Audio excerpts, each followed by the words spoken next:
여러분, 죽음과 시간에 대해서 사람들이 평소에 거의 떠올리지 않는 아주 기묘한 포인트가 하나 있습니다. 오늘 저희 파인만의 길에서 이 이야기를 한번 제대로 파헤쳐 보려고 하는데요. 미리 말씀드릴게요. 사후 세계가 있다 없다 그런 이야기가 아닙니다. 영혼이 어딘가로 간다는 이야기도 아니에요. 오늘 다룰 건 훨씬 더 단단하고 어떻게 보면 더 차가운 이야기입니다.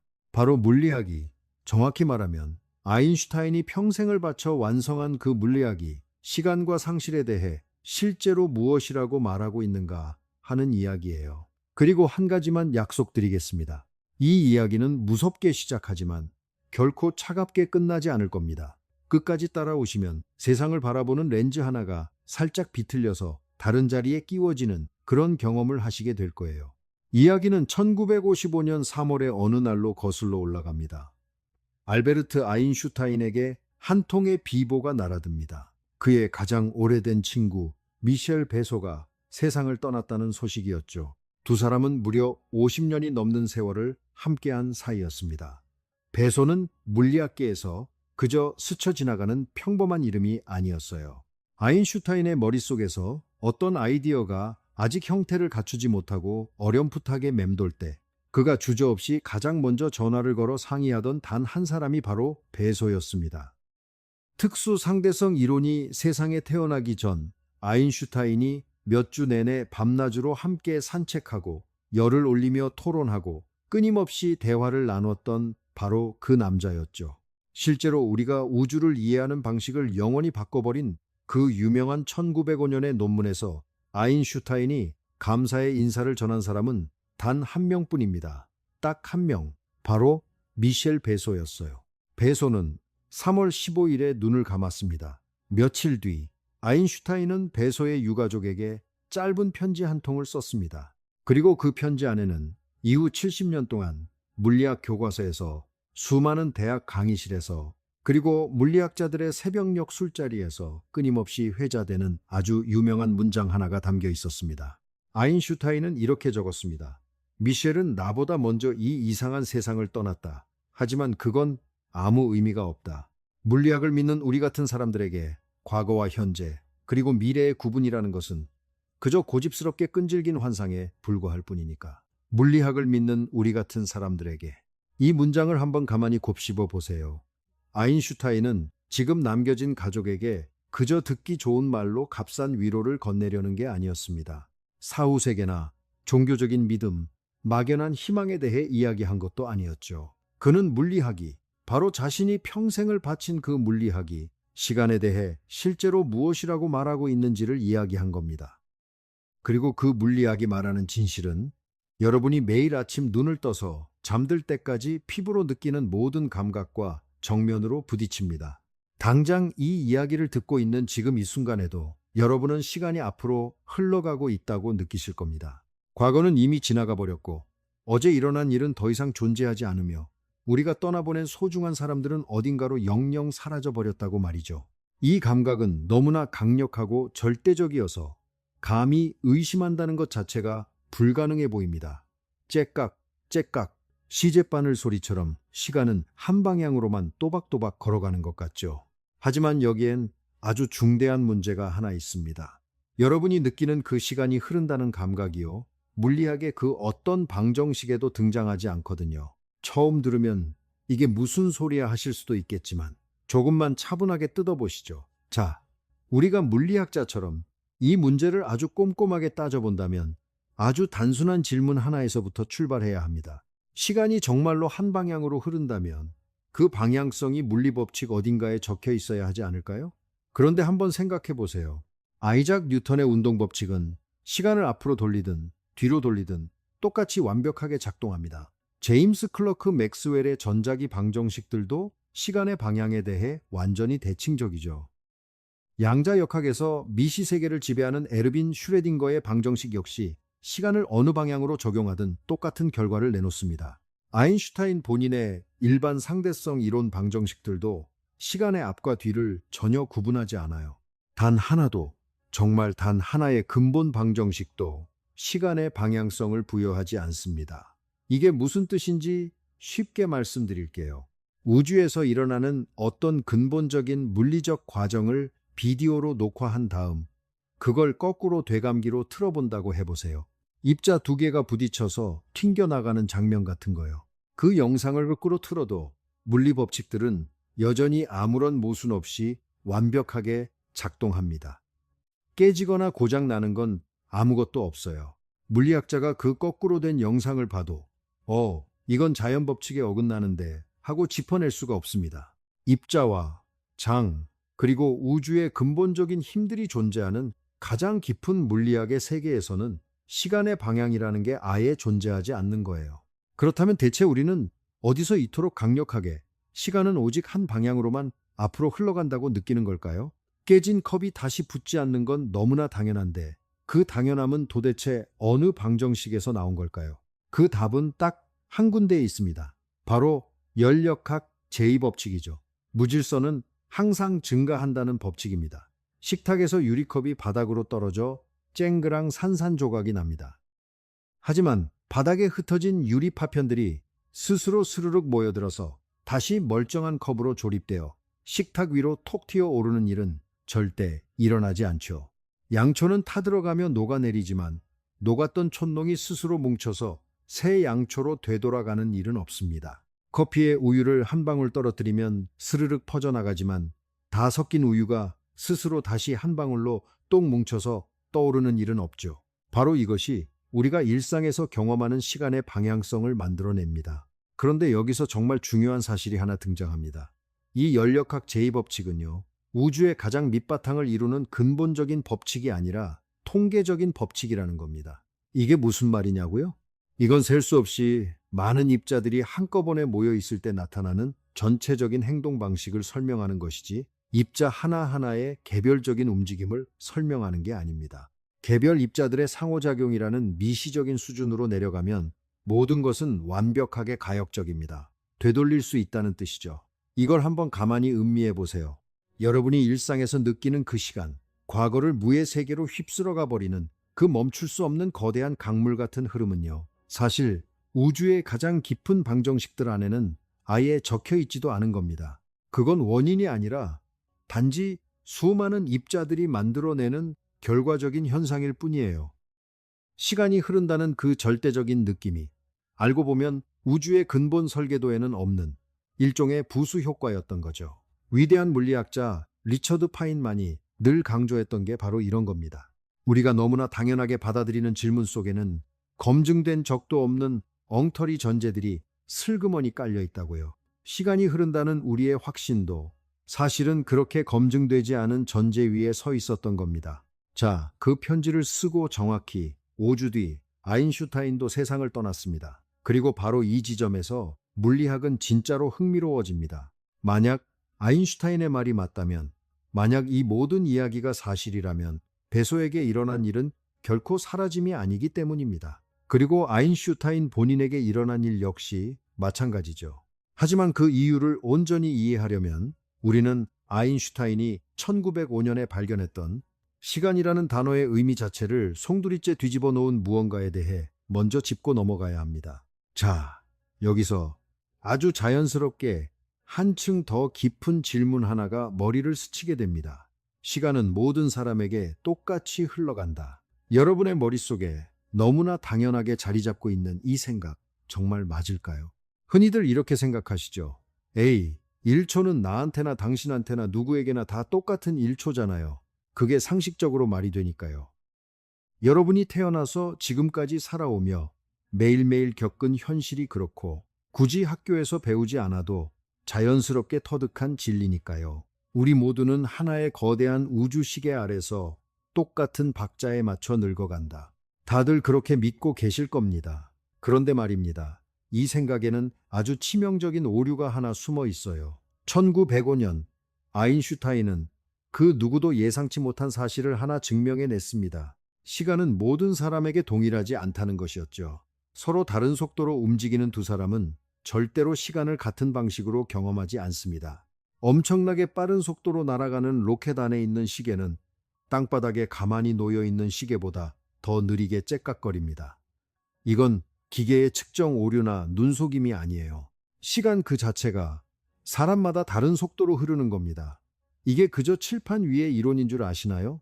1971년 조지프 하펠레와 리처드 키팅이라는 두 과학자는 이 미친 소리를 직접 확인해 보기로 했습니다. 그들은 극도로 정밀한 원자 시계들을 평범한 상업용 비행기에 싣고 지구를 한 바퀴 뱅글뱅글 돌게 했습니다. 비행기가 착륙한 뒤 하늘을 날았던 그 원자 시계들과 땅에 얌전히 놔두었던 원자 시계들의 시간을 비교해 보았지요. 결과가 어땠을까요? 아인슈타인이 수십 년 전에 종이와 펜만으로 예측했던 바로 그 오차만큼 정확하게 두 시계의 시간이 어긋나 있었습니다. 비행기를 타고 날아다닌 시계와 땅에 머물러 있던 시계에게 시간은 다르게 흘렀던 겁니다. 이건 무슨 공상과학 영화의 한 장면이 아닙니다. 인류가 직접 실험으로 측정해낸 실제 역사죠. 게다가 이런 시간의 차이를 느끼기 위해 꼭 거대한 로켓을 탈 필요도 없습니다. 지금 이 영상을 보고 계신 여러분과 여러분이 사는 아파트 바로 위층에 사는 이웃집 사람은요, 아주 미세하지만 서로 다른 속도로 나이를 먹고 있습니다. 왜냐고요? 높이에 따라 지구의 중력이 미세하게 달라지고 중력 역시 시간의 흐름에 영향을 미치기 때문입니다.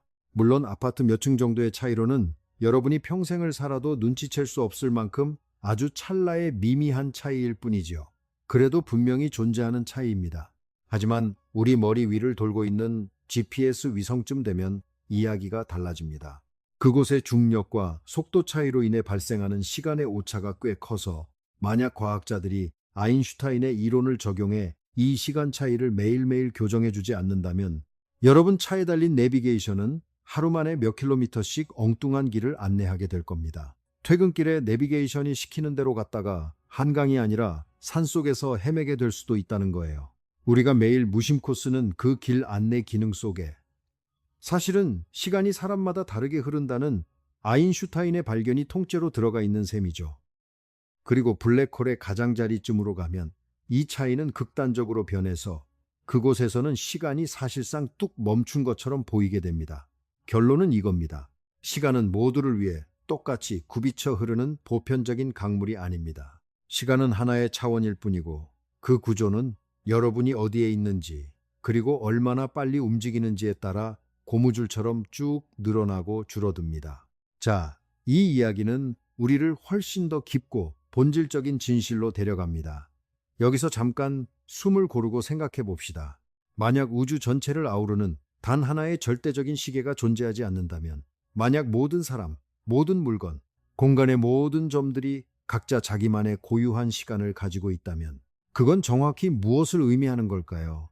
그건 바로 시간이라는 것이 그저 눈앞을 휙 지나가는 무언가가 아니라 공간처럼 그 자체로 존재하는 무언가라는 뜻입니다. 어떻게 설명드릴까요? 물리학자들은 공간의 세 방향, 그러니까 가로, 세로, 높이라는 3차원과 시간이라는 1차원을 하나로 묶어서 시공간이라고 부릅니다. 이 4차원의 시공간 구조 안에서는 어떤 사건이 일어났다가 뿅 하고 사라져버리는 게 아닙니다. 이걸 지도에 비유해 볼게요. 지도를 펼쳐보면 그곳에 서울이 있고 부산이 그 자리에 고정되어 존재하잖아요. 마찬가지로 모든 사건들 역시 시공간이라는 거대한 지도 위에 특정한 좌표 안에 고정되어 존재합니다. 여러분이 지금 당장 그곳에 있지 않다고 해서 그 장소가 사라진 게 아니잖아요. 자, 이렇게 한번 상상해 보세요. 여러분이 20대 젊은 시절을 보냈던 부산을 떠나 서울로 올라왔고 그 이후로 단 한 번도 부산에 내려가지 않았다고 해봅시다. 여러분이 떠났다고 해서 부산이라는 도시가 지도상에서 증발해 버렸나요? 아니죠. 여전히 그곳에 똑같은 위도와 경도의 좌표 위에 여러분이 걷던 그 골목길 그대로 존재하고 있습니다. 단지 여러분이 지금 당장 그곳에 갈 수 없다고 해서 그 도시가 존재하기를 멈춘 건 아닙니다. 물리학은 과거의 시간 역시 이와 완벽하게 똑같은 방식으로 작동한다고 말합니다. 여러분이 태어났던 그날은 과거에 일어난 뒤 허공으로 증발해버린 게 아닙니다. 그 순간은 시공간에 고정된 좌표 안에 떡하니 자리 잡고 있어요. 우리가 살고 있는 지금 이 현재라는 순간만큼이나 생생하고 물리적으로 단단하게 영원히 존재하고 있지요. 여러분이 이미 세상을 떠난 소중한 사람과 마지막으로 대화를 나눴던 순간, 어머니나 아버지와 함께 보냈던 어느 따뜻했던 늦은 오후, 그 순간들은 모두 시공간 안에 그대로 존재합니다. 결코 사라진 게 아니에요. 그저 우리가 지금 현재의 위치에서 그곳으로 다가갈 수 없을 만큼 아득히 멀어져 버린 것뿐입니다. 이건 정말이지 너무나도 기묘한 의미를 담고 있습니다. 천재 물리학자 헤르만 바일은 이 진실을 두고 절대 잊히지 않을 한 문장으로 요약했어요. 그의 말을 풀어보면 이렇습니다. 객관적인 세계는 그저 존재할 뿐 일어나는 것이 아니다. 무슨 뜻일까요? 우리가 흔히 시간이 흐른다고 부르는 현상은요, 우주라는 세계 자체가 움직이거나 변하는 게 아니라는 겁니다. 이미 처음부터 끝까지 완성되어 있는 거대한 4차원의 구조물 속을 우리의 의식이 차례차례 이동하며 경험하고 있는 것에 불과하다는 거죠. 마치 여러분이 책을 읽을 때와 같습니다. 여러분이 이미 다 읽고 페이지를 넘겼다고 해서 앞장의 글씨들이 책에서 사라져버리나요? 아니죠. 여러분의 시선이 머무는 현재 페이지보다 앞쪽에 여전히 잉크로 선명하게 남아 있습니다. 책의 마지막 페이지에 적힌 결말도 여러분이 아직 거기까지 읽지 못했을 뿐 이미 종이 위에 인쇄되어 존재하고 있고요. 우리의 의식은 그저 첫 페이지에서 마지막 페이지로 한 장 한 장 시선을 옮기고 있을 뿐인 겁니다. 물리학에서는 이것을 블록 우주, 영어로 블록 유니버스 또는 영원주의라고 부릅니다. 오해하지 마세요. 이건 시인이 쓴 은유적인 표현이나 물리학 변두리의 철학적인 공상이 아닙니다. 아인슈타인의 일반 상대성 이론이 말하는 진실을 가장 자연스럽고 수학적으로 정확하게 해석해낸 결과물입니다. 물론 여기서 정직하게 한 가지는 짚고 넘어가야 해요. 물리학자들 사이에서도 이 블록 우주를 두고 여전히 활발한 논쟁이 있습니다. 모두가 100% 동의하는 건 아니에요. 하지만 분명한 건 이게 아인슈타인의 방정식을 가장 군더더기 없이 읽어냈을 때 자연스럽게 흘러나오는 그림이라는 겁니다. 파인만이 늘 그랬듯이 우리는 방정식이 정직하게 말하는 바를 끝까지 따라가 보려는 거예요. 이 블록 우주 안에서는 여러분의 10번째 생일 파티가 수십 년 전 그때만큼이나 지금 이 순간에도 물리적으로 실제하고 있습니다. 여러분이 나눴던 모든 대화, 스쳐 지나간 모든 사람들, 가슴 벅차게 살았던 모든 순간들이 그 4차원의 거대한 구조물 안에 정확한 좌표 위에 핀으로 꽂아놓은 것처럼 영원히 고정되어 있죠. 그런데 여기서 아주 거대한 의문이 하나 생깁니다. 처음 들으면 코웃음 치실지도 모르겠지만 진지하게 한번 따라와 보세요. 만약 이 모든 게 사실이라면, 그러니까 과거가 정말로 그 자리에 그대로 있다면 도대체 왜 우리는 과거가 영원히 사라져 버렸다고 그토록 뼈저리게 느끼는 걸까요? 물리학 말대로라면 내가 사랑했던 그 사람이 여전히 시공간의 그 좌표에 존재하고 있다는데 왜 우리는 누군가를 잃었을 때 가슴이 찢어지는 듯한 고통을 느끼는 걸까요? 바로 여기서부터 상황이 진짜 기묘해집니다. 그리고 이 질문에 대한 해답 역시 물리학에 있습니다.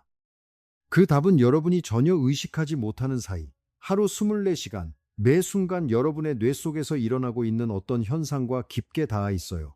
자, 이제 저희 파인만의 길에서 기억과 슬픔, 그리고 상실이라는 감정이 왜 마치 팔다리가 잘려나가는 듯한 끔찍한 고통으로 다가오는지, 그리고 그것이 물리학적으로는 전혀 다른 의미일 수 있다는 사실을 말씀드리겠습니다. 지금 당장 주변에 있는 물건 아무거나 하나 집어보세요. 물컵도 좋고 텔레비전 리모컨이나 볼펜도 좋습니다. 손에 쥐었다가 그대로 바닥으로 툭 떨어뜨려 보세요. 아, 비싼 물건은 말고요. 바닥에 부딪혀 쨍그랑 산산조각이 나거나 통통 튕겨 오르거나 대굴대굴 굴러가겠죠. 자, 이제 이 장면을 머릿속에서 거꾸로 돌려보세요. 바닥에 흩어진 조각들이나 굴러간 리모컨이 스스로 둥둥 떠올라 완벽한 모습으로 하나로 합쳐지며 여러분의 손안으로 쏙 들어오는 장면을 상상해 보는 겁니다. 잘 안 되시죠? 아니, 엄밀히 말하면 여러분의 뇌는 그 상상을 끝마치기도 전에 본능적으로 그 이미지를 거부해 버립니다. 왜 그럴까요? 가장 뻔한 대답은 이렇겠죠. 원래 세상이 그렇게 돌아가니까. 깨진 유리는 알아서 붙지 않잖아. 늘 그래왔고 앞으로도 그럴 텐데 뭘. 맞습니다. 하지만 잘 보세요. 이건 이유에 대한 진짜 설명이 아니라 그냥 똑같은 현상을 말만 바꿔서 반복한 것에 불과하죠. 깨진 컵이 안 붙는 이유가 뭐냐고 물었는데 깨진 컵은 원래 안 붙으니까 라고 대답한 거예요. 동그라미를 그리고 있는 겁니다. 진짜 물리적인 설명은 이렇습니다. 잘 들어보세요. 그 유리컵이 멀쩡하고 온전한 상태로 존재할 수 있는 배열의 경우의 수는 딱 한 가지에 가깝습니다. 컵 모양으로 딱 맞아떨어지는 그 배열이요.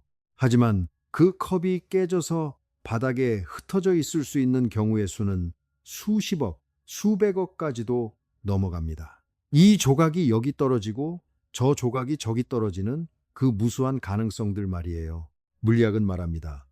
모든 시스템은 항상 가능성이, 즉 경우의 수가 더 많은 쪽으로 흘러간다고요. 그리고 질서 정연한 상태보다는 무질서한 상태의 경우의 수가 압도적으로 무한히 더 많습니다. 우리는 이것을 바로 엔트로피라고 부릅니다. 단 하나의 가능한 상태와 수십억의 가능한 상태가 벌이는 싸움.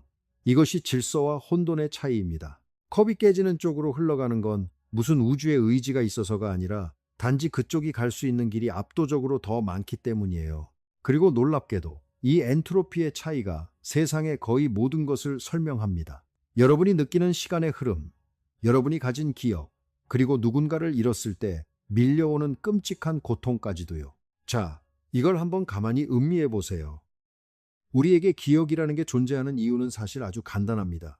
여러분의 뇌 역시 저 바닥에 떨어진 유리컵과 똑같은 물리 법칙을 따르는 물리적 시스템이기 때문이죠. 여러분이 살면서 어떤 사건을 경험할 때 그 순간은 여러분의 신경세포 연결망, 단백질 구조, 뇌의 물리적인 형태 속에 흔적과 자국을 남깁니다. 과거가 우리에게 흔적을 남기는 이유는요. 엔트로피가 질서에서 무질서로 나아가는 방향으로 우주를 맹렬하게 밀어붙이면서 그 지나간 길 위에 끊임없이 물리적인 신호들을 떨어뜨려 놓기 때문입니다. 하지만 미래는 아직 흔적을 남기지 않습니다. 아직 아무 일도 일어나지 않았으니까요. 발자국이 생길 수가 없죠. 다 타버린 성냥개비는 새카만 재라는 흔적을 남기지만 아직 불을 붙이지 않은 새 성냥개비 안에는 미래의 타오를 불꽃의 흔적이 들어있지 않은 것과 같습니다. 여러분이 과거에 무슨 일이 있었는지는 기억하면서 내일 무슨 일이 일어날지는 기억하지 못하는 이유가 바로 이겁니다. 물리학의 근본 법칙들 속에 시간이 흘러가는 특정 방향이 정해져 있어서가 아니라 엔트로피가 오직 한 방향으로만 뻗어나가고 여러분의 뇌 역시 그 거대한 엔트로피 증가 과정의 일부로 작동하고 있기 때문이죠. 이 말인즉슨 시간이 자꾸만 앞으로 나아간다는 그 묵직한 감각, 잠시도 멈추지 못하고 나를 미래로 멱살 잡고 끌고 가는 듯한 그 거센 물결은요. 사실 시간 그 자체가 아니라는 겁니다. 그건 무질서가 증가하는 현상, 즉 엔트로피예요.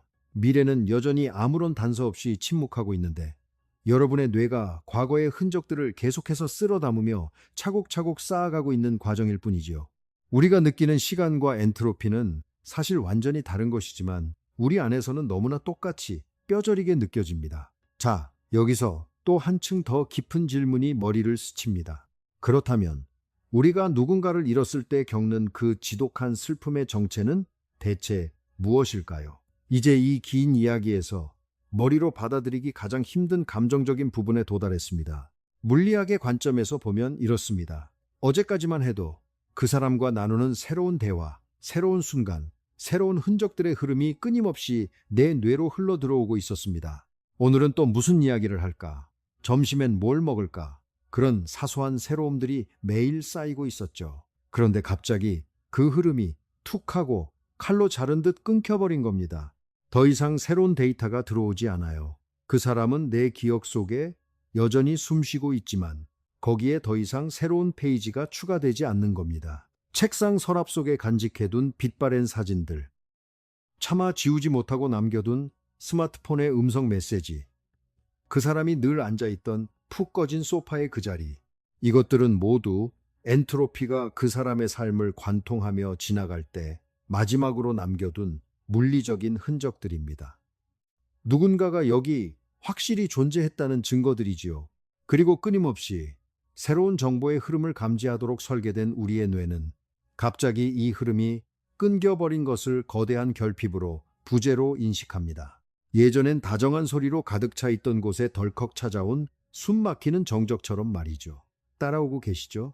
그러니까 우리가 누군가를 떠나보낼 때 가슴이 아픈 이유는요. 그 사람 자체가 우주에서 소멸했기 때문이 아니라 그 새로운 흔적들의 흐름이 멈춰버렸기 때문입니다. 우리의 뇌는 흐름이 멈춘 것을 존재가 사라진 것으로 착각하는 거예요.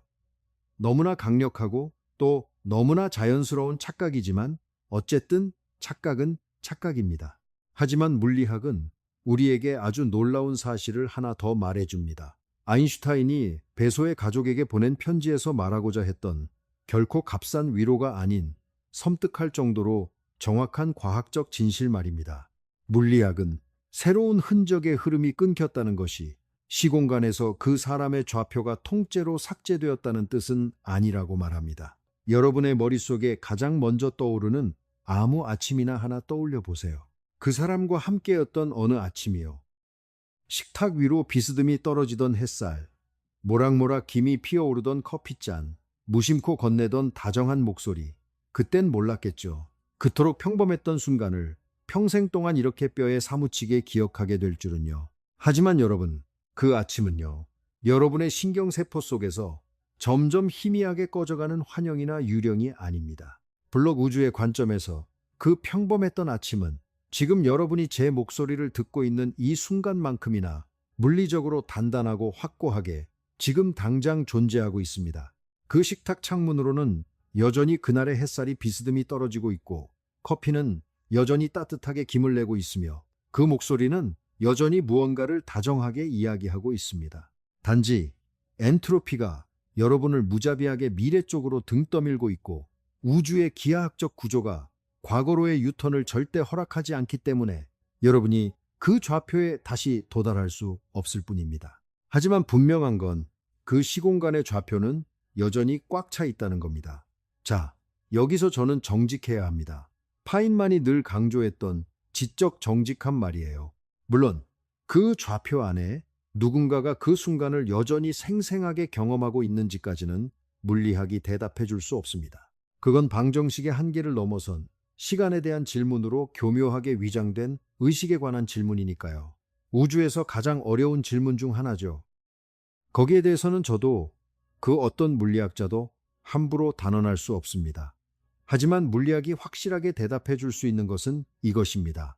여러분이 살았던 그 시간은 지워지지 않았습니다. 여러분이 사랑했던 사람들의 존재가 우주에서 삭제된 게 아닙니다.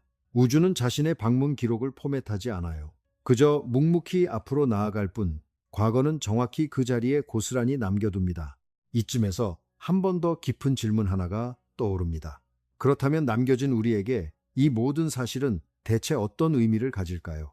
엔트로피에 떠밀려 계속해서 미래로 내동댕이 쳐지면서 새로운 흔적들을 꾸역꾸역 쌓아가고 예전의 흔적들은 점점 손에 닿지 않는 아득한 곳으로 멀어지기만 하는 우리들에게 말입니다. 이건 세상을 바라보는 시점이 아주 중요하게 뒤집히는 순간입니다. 자, 잘 들어보세요. 여기에는 두 가지 전혀 다른 이야기가 있습니다. 하나는 누군가가 아예 사라져버렸다는 이야기. 또 하나는 내가 그 사람으로부터 멀리 이동해 왔다는 이야기. 언뜻 들으면 비슷한 말장난 같지만 이 두 가지 사이에는 어마어마한 차이가 있습니다. 생각해 보세요. 누군가가 아예 사라져버린다면 남는 건 아무것도 없습니다. 그곳엔 절대적이고 영원하며 완벽한 텅 빈 공백만이 남죠. 까맣게 아무것도 없는 무. 하지만 여러분이 그저 멀리 이동해 온 것이라면 이야기가 완전히 달라집니다. 여러분이 등 뒤로 남겨둔 것들은 그 자리에 여전히 존재하고 있는 겁니다. 부산을 떠나왔다고 부산이 사라진 게 아니듯이요. 물론 지금 내 손은 닿지 않겠지만 분명히 거기에 존재하죠. 여러분이 이미 세상을 떠난 누군가를 마지막으로 보았던 그날을 떠올려 보세요. 바로 그 구체적인 순간, 무심코 내뱉었던 말, 차마 입 밖으로 꺼내지 못하고 삼켰던 말, 그날 드리워졌던 묘한 빛의 온도, 두 사람이 서 있던 바로 그 정확한 장소, 그 순간은 지금 여러분이 살고 있는 이 현실보다 단 1%도 덜 진짜인 게 아닙니다. 한때 존재했다가 사라져버린 과거의 그림자나 껍데기가 아니에요. 그건 지금 당장 여러분이 딛고 서 있는 이 땅바닥만큼이나 물리적으로 단단하고 확고한 시공간의 한 좌표입니다. 이건 광활한 우주 전체를 놓고 봤을 때 더 분명해집니다. 우리는 보통 나라는 존재를 중심에 놓고 내가 지금 경험하는 현재만이 진짜라고 생각하잖아요. 지금 이 순간만 환하게 불이 켜져 있고 과거는 다 꺼진 어둠이라고요. 하지만 우주의 시선에서 보면 그런 특별한 지금은 어디에도 없습니다. 우주에게는 모든 순간이 똑같이 환하게 켜져 있어요. 1955년 3월에 아인슈타인이 편지를 쓰던 그 순간도, 베소가 베른의 조약돌 거리를 걷던 그 순간도, 그리고 지금 여러분이 이 이야기를 듣고 있는 이 순간도 우주에게는 전부 똑같이 실제하는 좌표일 뿐입니다. 어느 하나가 더 진짜이고 어느 하나가 더 가짜인 게 아니에요. 자, 이제 결과적으로 이 엄청난 수수께끼에 대한 정답은 우리 대부분이 예상했던 것보다 훨씬 더 단순합니다. 결론부터 말씀드리자면 이렇습니다. 이 이야기는 아인슈타인이 자신의 남은 시간이 고작 몇 주밖에 남지 않았다는 사실을 알았을 때 느꼈던 감정으로 이어지며 끝을 맺습니다. 아인슈타인이 베소의 가족에게 그 편지를 쓴 것은 1955년 3월이었습니다. 그리고 정확히 5주 뒤, 그 역시 눈을 감았습니다. 생애의 마지막 5주 동안 이 위대한 천재의 머릿속에 정확히 어떤 생각들이 스쳐 지나갔는지는 아무도 모릅니다. 하지만 우리가 확실히 아는 것은 그가 평생 50년을 바쳐 완성한 물리학이 바로 이 진실을 외치고 있었다는 겁니다. 존재하는 모든 순간은 영원히 존재한다. 단순한 기억이나 흔적으로서가 아니라 그 어떤 것도 지우지 않는 거대한 구조물 속에 진짜 좌표로서 영원히 존재한다는 사실을요. 만약 아인슈타인의 이 물리학이 맞다면 아인슈타인은 결코 허공으로 사라진 게 아닙니다. 그의 시공간 좌표는 든든하게 고정되어 있습니다.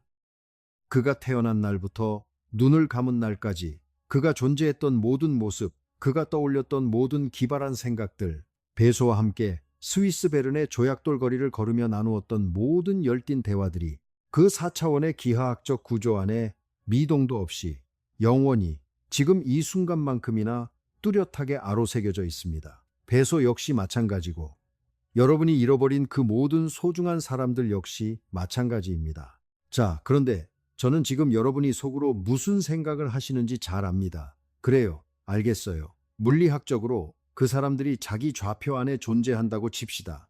근데 전 그 사람들한테 전화를 걸 수도 없고 일요일 아침에 동네 단골 카페에 마주 앉아 커피 한 잔을 같이 할 수도 없잖아요. 따끈한 국밥 한 그릇 같이 못 먹잖아요. 네, 맞습니다. 100% 맞는 말씀입니다. 물리학은 여러분에게 그런 일상적인 만남을 다시 돌려주지 못합니다. 이 이야기는 듣기 좋은 가벼운 위로도 아니고 언젠가 천국에서 다시 만날 거라는 종교적인 약속도 아닙니다. 다 괜찮아질 거다라고 등을 토닥이는 말은 더더욱 아니죠. 물리학이 우리에게 들려주는 진실은 그보다 훨씬 더 기묘하고 어쩌면 마음으로 받아들이기 훨씬 더 버거운 무언가입니다. 하지만 동시에 어쩌면 그 어떤 위로보다도 단단한 무언가이기도 해요. 물리학은 우리에게 누군가를 잃는다는 것은 우주에서 완전히 삭제되는 것이 아니라고 말해줍니다. 누군가가 세상을 떠났을 때 우주는 그 사람의 시공간 좌표를 싹 지워버리거나 남은 용량을 재활용하기 위해 비워버리지 않습니다. 우주에는 파일 삭제를 위한 휴지통이라는 게 아예 존재하지 않거든요. 명심하세요. 우주에는 휴지통이 없습니다. 네, 엔트로피는 계속해서 무자비하게 전진할 겁니다. 여러분 역시 새로운 일상의 흔적들을 쌓아가며 끊임없이 앞으로 밀려갈 테고 사랑했던 사람의 그 좌표들로부터는 하루하루 더 멀어지게 되겠죠. 째깍, 째깍. 시계는 멈추지 않을 거예요. 하지만 그 좌표들은 여전히 그들로 가득 채워져 있습니다. 그들이 어디론가 훌쩍 떠나버린 게 아닙니다. 단지 여러분이 시간 속에서 그들을 지나쳐 계속 앞으로 이동해 온 것뿐이죠. 그 순간 안에 있는 누군가가 여전히 무언가를 생생하게 느끼고 생각하고 있는지까지는 아직 인간이 만든 어떤 방정식도 명쾌하게 대답해 줄 수 없습니다. 거기에 대해서는 저도 모릅니다. 하지만 물리학은 이것 하나만큼은 확실하게 말해줄 수 있습니다. 그 찬란했던 순간의 알맹이가 텅 비어버리거나 증발한 게 아니라고요. 우리 우주는 그런 식으로 작동하지 않는다고요. 아인슈타인은 이 모든 걸 뼛속 깊이 알고 있었습니다. 그는 이걸 마음의 위안을 얻기 위한 도구로 삼은 게 아니었어요. 50년 동안 밤낮 없이 칠판 앞을 서성이며 방정식들을 들여다보고 우주의 맨얼굴을 마주했을 때 도달할 수밖에 없었던 필연적인 결과로 받아들였던 겁니다. 그 진실이 아무리 인간의 감정과 어긋나고 불편하더라도, 아무리 기계적으로 느껴지더라도 사람들이 상식적으로 기대하는 것과 180도 정반대라고 하더라도 말이죠. 물리학을 믿는 우리 같은 사람들에게 라는 그의 말은요, 결코 지식인의 오만이 아니었습니다. 그건 천재 물리학자로서 그가 내릴 수 있는 가장 정밀하고 완벽한 진단이었죠. 평생을 나눴던 친구 배소의 유가족에게 그가 할 수 있었던 가장 정직한 인사였습니다. 당신의 아버지는 이 세상에 없는 텅 빈 곳으로 허망하게 사라진 게 아닙니다. 우주라는 것은 애초에 그런 식으로 작동하지 않으니까요. 자, 이제 이 모든 이야기를 여러분의 삶 위로 한번 가만히 포개어 보세요. 여러분이 태어나서 죽을 때까지의 모든 삶은 이미 이 거대한 4차원 시공간의 기하학적 구조 안에 쓰여 있습니다. 미래에 어디엔가 보존될 무언가가 아니라 지금 이 순간 이미 온전하게 존재하는 형태로 말입니다. 탄생의 첫 울음부터 마지막 숨을 내쉬는 그 순간까지 전체가 통째로 완성된 채로요. 모든 시절의 여러분, 여러분이 마음을 다해 사랑했던 모든 사람들, 이제는 잊힌 줄로만 알았던 밤샘 대화들, 그 모든 것들이 바로 그곳에 있습니다. 그리고 이게 바로 오늘 이 이야기가 무서움에서 시작했지만 차갑게 끝나지 않는 이유입니다. 만약 모든 순간이 영원히 그 자리에 새겨진다면 지금 여러분이 살고 있는 바로 이 순간도 영원히 새겨질 한 좌표라는 뜻이거든요. 오늘 아침 무심코 마신 커피 한 잔, 퇴근길 지하철 창문에 비친 여러분의 얼굴, 사랑하는 사람과 나눈 시시콜콜한 농담 한마디. 이 평범한 순간들은 지금은 너무 흔해서 아무것도 아닌 것 같지만 우주의 장부 위에는 영원히 지워지지 않을 진짜 좌표로 또박또박 적히고 있는 중입니다. 그러니 어쩌면 우리가 할 수 있는 가장 지혜로운 일은 지나간 것을 붙잡으려 발버둥치는 게 아니라 지금 이 순간을 조금 더 깊이, 조금 더 환하게 살아내는 것일지도 모릅니다. 어차피 이 순간은 영원히 거기 남을 테니까요. 엔트로피는 지금 이 순간에도 여러분의 등을 떠밀어 미래로 끌고 가고 있습니다. 절대로 뒤를 돌아가게 내버려 두지 않죠. 기하학적인 우주의 법칙이 그걸 허락하지 않으니까요. 하지만 명심하세요. 여러분이 지나쳐온 그 과거들은 절대로 결코 사라지지 않았습니다. 그 모든 순간들은 여러분이 두고 온 바로 그곳에 아주 안전하게 영원히 머물고 있습니다. 오늘 저희 파인만의 길이 준비한 이야기는 여기까지입니다. 시간이 흐른다는 그 강력한 느낌이 사실은 우주의 근본 설계도에는 없는 엔트로피의 그림자였다는 것. 그리고 우리가 잃었다고 믿는 모든 순간들이 사실은 사라진 게 아니라 우리가 지나쳐온 좌표일 뿐이라는 것. 이 두 가지를 마음 한구석에 가만히 품고 오늘 밤 잠들기 전에 한 번만 더 떠올려 보시길 바랍니다. 여러분의 그 소중한 시간들이 어떤 의미로 남을지 긴 여운을 안고 다음 시간에 또 흥미로운 이야기로 찾아뵙겠습니다. 안녕히 계세요.